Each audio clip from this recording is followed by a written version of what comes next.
What's going on, guys? My name is Divik and welcome back to another episode of Paleo News. Or if you want to call it, you can also call it modded news if you really want to. So, first things first, let's just jump right into it. So, quite a while back now, after the last video, latest news then, from the 16th, is that Jimmy Baguette has made a land idle animation for the Evo Mosasaurus, which looks really cool, and of course we're going to read some text, so let's go ahead and do that.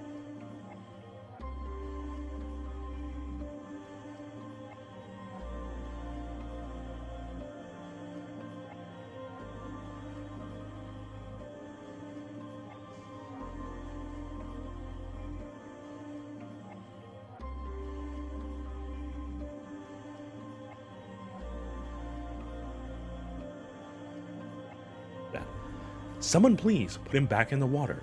Evo Mosasaurus's land idle animation by Jimmy Baguette. I'm not even going to try to read all of that word vomit because I will probably mess it up somewhere.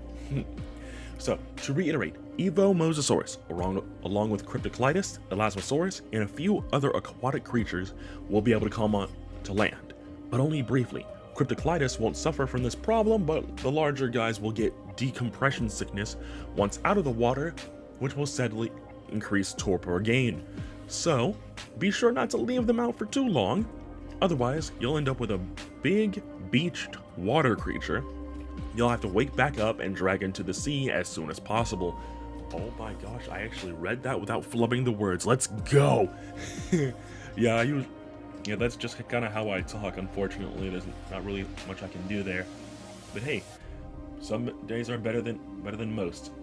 So aside from Dinosuchus being officially released on the 17th, which was really cool, and also on the 19th getting our first look at the Steampunk Ascent Cosmo concept, we also got on the 20th a lovely render of the Evo Rex, and it looks like this is the Paleo version. I'll go ahead and slap that on screen for you guys, so you can have a look there. And also, we also have a small blurb of text right here as well. So let's read. Also, for those wondering still why we went ahead and upgraded the textures, Chrono wanted to. This was her decision, and the ability to look at your work and improve on it is what makes a great artist.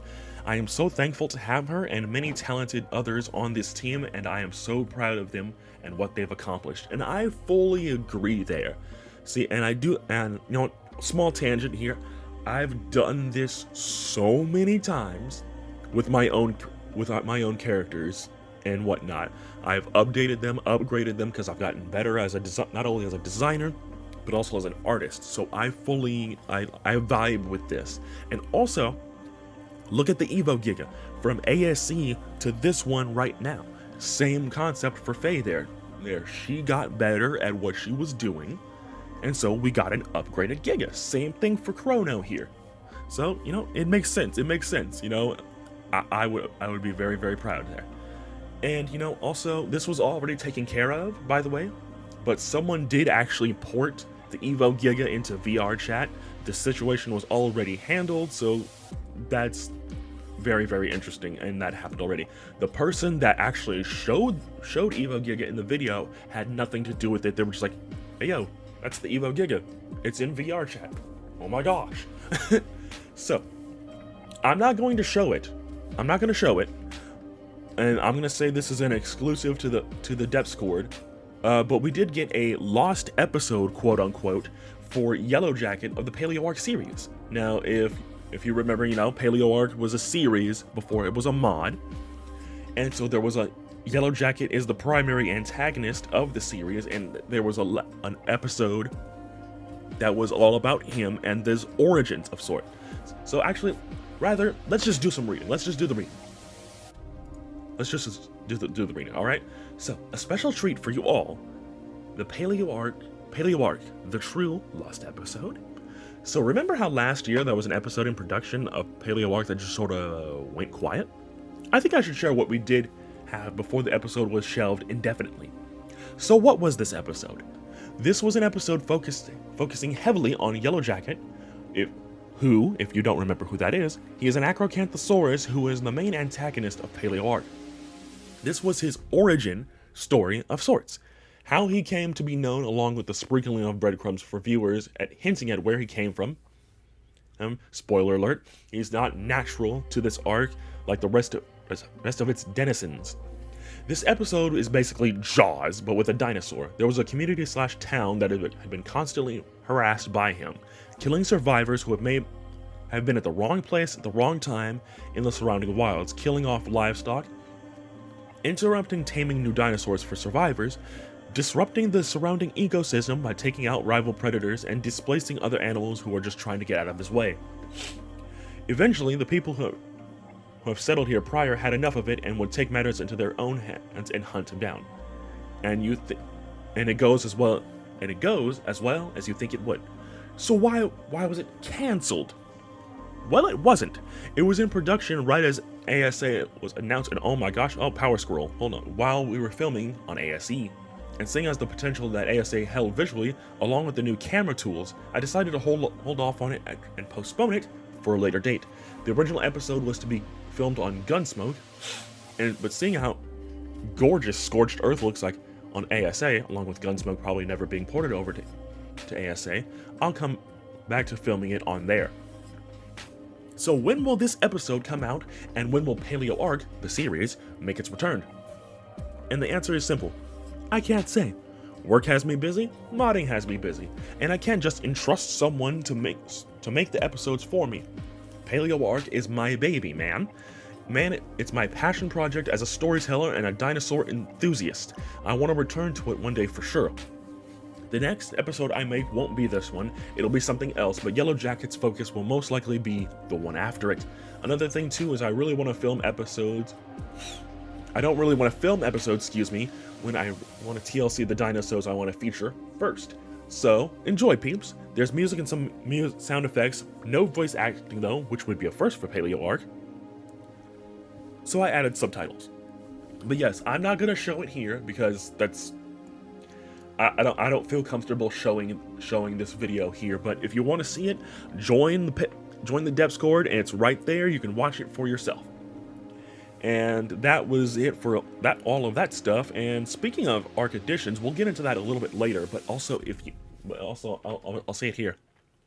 If you have Super Cryo Storage and you want to convert the creatures that have been officially ported into the game out of their modded versions into their vanilla versions, and you're an admin, you can actually do that with the Super Cryo Storage mod, by the way. I'll throw that out there real quick. But also, Tarbosaurus, as of the 22nd, got our first look at it. I'll slap the picture on screen for you. Work has begun on Tarbosaurus by Chrono. Here's what you can expect. This is mostly a cosmetic variant of our Evo Rex. Same attacks, same stats, all that jazz. Tarbosaurus will replace Rex spawns on Scorched Earth, and will add them to the desert spawns in future maps like Extinction, Ragnarok, Crystal Isles, Lost Island, and any others that happen to have a desert. Cosmetic differences for Tarbosaurus will include the following: a slimmer snout and a rounded blunt brow horns, which you can see on the picture I have on screen for you. Thinner teeth, some spines running down the neck, back, and tail, not like the Camp Cretaceous Tarbo, more tasteful looking.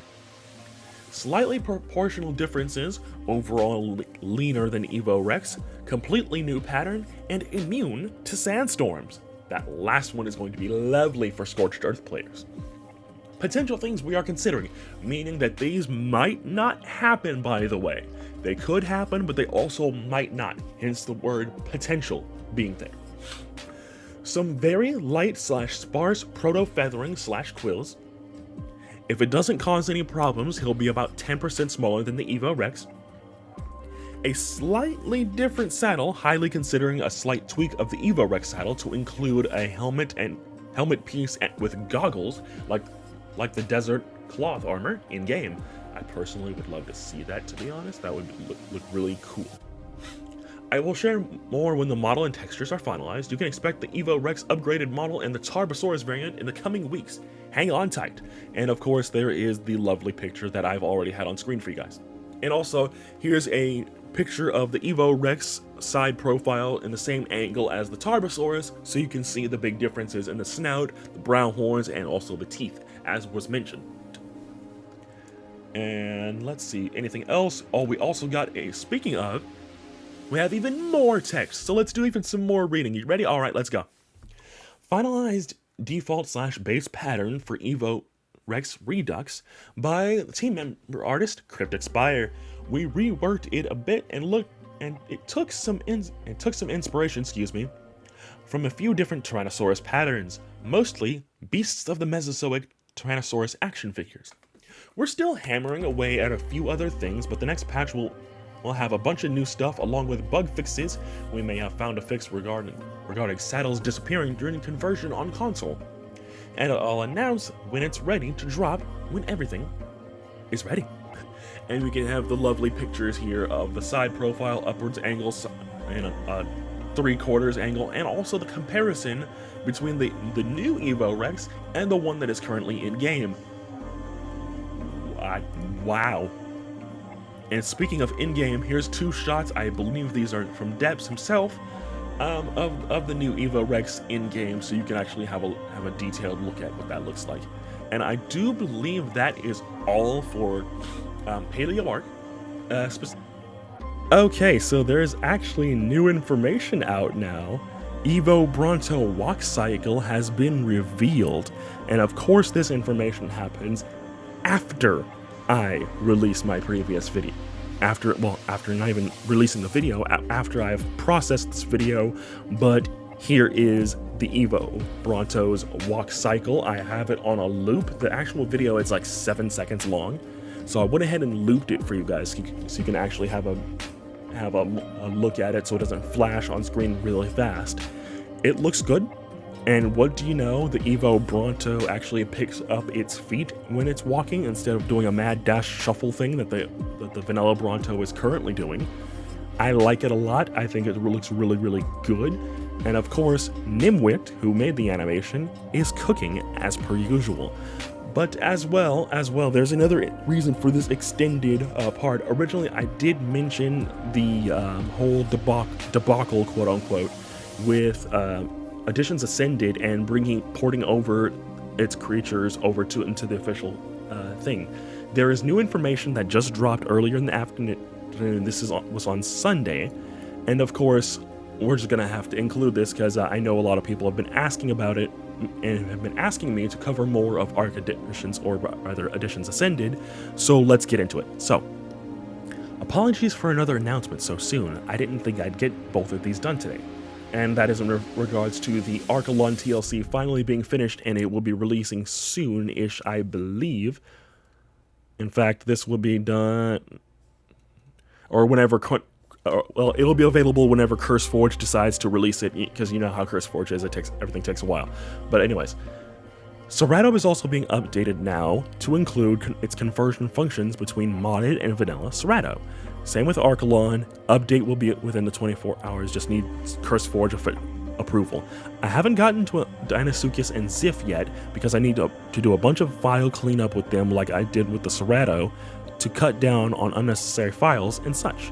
Those will take a few more days, but in the meantime, any bugs or issues can be first worked out with this Serato update. That way, those fixes can be applied to the other 2 critters, before they go live. The changes are as follows, and I'm just going to read through them real fast, so let's go. Added conversion function between modded and official Seratos. Deprecated mod saddles in a Serato's inventory will automatically be converted to the vanilla versions. Both Seratos can use them. Serato must be an adult before it can be converted. By default, the mod installed will cause any vanilla Serato spawns to be replaced with modded Serato. This will not auto-convert your tames. You must do this manually. You must dino wipe before replacements can occur. Implement functions from vanilla that fix various issues with the modded version. Modded Serato stats have been slightly adjusted to be closer to vanilla. Modded Seratos are still objectively better as far as stats and utility. Slightly better health and stamina than vanilla. Damage better than vanilla, with shorter cooldown for spine attacks. The heal venom is worse than vanilla with a single Cerato, but much better when utilizing multiple Ceratos in combat. Many assets have been removed from the mod instead of using the vanilla assets, which are interchangeable. Mod size has been cut down by over 300 megabytes. So that is all of the updated stuff with the Garuga changes and whatnot. And that, friends, is it for today's video. If you did enjoy, leave a like, subscribe, comment below your thoughts on the Evo Bronto walk cycle and everything else that was mentioned in today's video. Like and subscribe, all that good stuff. We're almost to 1,400 subs. That's insane to me. And thank you guys so much for watching, and I'll see you all in the next video. Have a good one.